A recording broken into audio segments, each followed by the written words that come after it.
السلام علیکم ورحمۃ اللہ۔ آج اس پہ بات کرتے ہیں کہ جنت میں محفلیں سجیں گی اور اس میں خوش الحانی ہوگی اور اللہ تعالیٰ کا ذکر اور اس کا سماع ہوگا۔ تو قرآن مجید اس بارے میں کیا ارشاد فرماتے ہیں؟ قرآن مجید میں ہے فَأَمَّا الَّذِينَ آمَنُوا وَعَمِلُوا الصَّالِحَاتِ فَهُمْ فِي رَوْضَةٍ يُحْبَرُونَ، پس جو لوگ ایمان لائے، انہوں نے اچھے اعمال کیے تو وہ جنت میں مسرور ہوں گے۔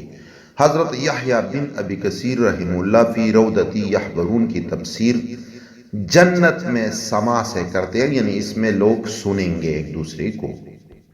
داؤد علیہ السلام کے بارے میں قرآن میں ہے لہو عندنا لزلفی وحسن مآب، حضرت داؤد کے لیے ہمارے پاس قرب کا مرتبہ ہے، یعنی وہ ہائی فائی بندہ ہے اور لوٹ جانے کی بہترین جگہ ہے۔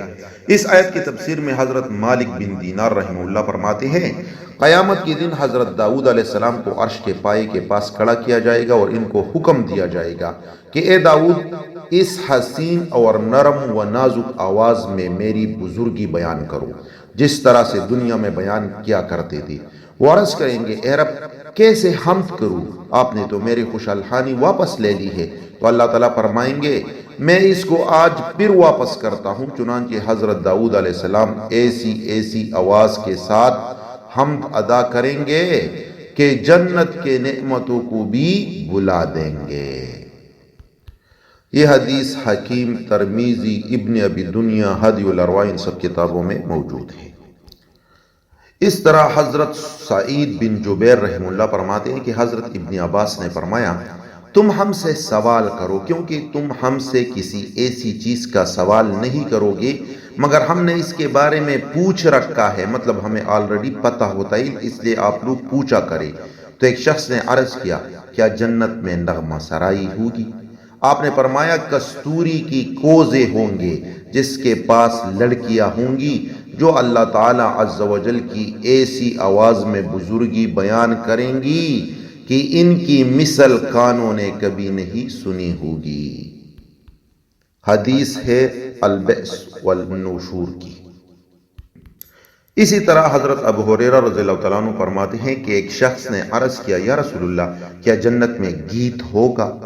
کیونکہ میں گیت کو پسند کرتا ہوں۔ آپ نے ارشاد فرمایا والذی نفسی بیدہ ان اللہ لیوحی الی الشجر الجنہ، اور اس طرح ایک حدیث ہے مجھے قسم ہے اس ذات کی جس کے قبضے میں میری جان ہے، اللہ تعالیٰ جنت کے درخت کی طرف پیغام بھیجیں گے کہ میری ان بندوں کو جنہوں نے اپنے آپ کو باجوں اور گانوں کے بجائے دنیا میں میری ذکر کے ساتھ مصروف رکھا، تو ان کو ایسی آوازوں میں، ان کو ایسی ترنم میں تسبیح و تقدیس سنا کہ ایسی مخلوقات نے کبھی نہ سنی ہو۔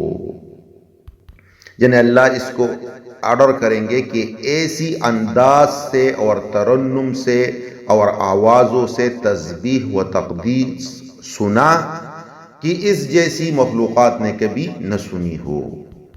حدیث ترغیب و ترہیب میں بھی ہے اور در منشور میں بھی ہے۔ اسی طرح اس سے ریلیٹڈ ایک اور حدیث حضرت ابو ہریرہ رضی اللہ تعالیٰ عنہ فرماتے ہیں کہ حضور صلی اللہ علیہ وسلم نے ارشاد فرمایا جنت میں ایک درخت جس کے تنے سونے کے ہوں گے اور شاخیں زبرجد اور لؤلؤ کی ہوں گی، اس پر ہوا چلے گی تو وہ شاخیں حرکت میں آئیں گی، اس کو سننے والے اس سے زیادہ لذیذ کوئی آواز نہیں سنیں گے۔ حدیث ہدی الارواح میں بھی ہے، ترغیب و ترہیب میں بھی ہے۔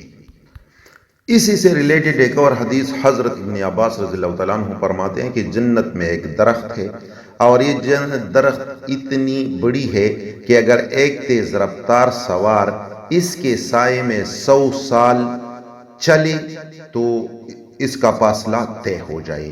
جنت والے اور بالخانوں وغیرہ والے باہر نکل کر اس کے سائے میں باتیں کیا کریں گے۔ ان میں سے کوئی جنتی دنیا کے گانے باجے کو یاد کرے گا تو اللہ تعالیٰ جنت سے ایک ہوا کو روانہ کریں گے جو اس درخت سے دنیا کی ہر طرح کی سریلی آوازوں اور نغمہ ترازیوں کو پیدا کرے گی۔ یہ حدیث ہادی الارواح میں بھی ہے۔ اچھا، امام اوزاعی نے یہاں پہ ایک حدیث ذکر کیا ہے، وہ کہتے ہیں کہ مجھے یہ بات پوچھی ہے کہ مخلوق خداوندی میں حضرت اسرافیل علیہ السلام سے زیادہ حسین اور دلکش آواز کا مالک کوئی فرشتہ نہیں۔ اللہ تبارک و تعالی ان کو حکم فرماتے ہیں اور یہ ایسی خوش الحانی شروع کرتے ہیں کہ آسمانوں میں موجود نماز پڑھنے والے فرشتوں کی نماز کو بھی کاٹ دیتے ہیں۔ جب تک اللہ تعالیٰ چاہتے ہیں وہ اس حالت میں خوش الحانی میں مصروف رہتے ہیں۔ پھر اللہ تعالیٰ فرماتے ہیں میرے غلبہ کی قسم، اگر غیروں کی عبادت کرنے والے میری عظمت کے قدر و منزلت کا علم رکھتے ہوئے، یعنی وہ علم رکھتے تو وہ میرے غیر کی عبادت کبھی نہ کرتے۔ اور یہ حدیث ہادی الارواح صفۃ الجنہ ابن ابی دنیا میں موجود ہے۔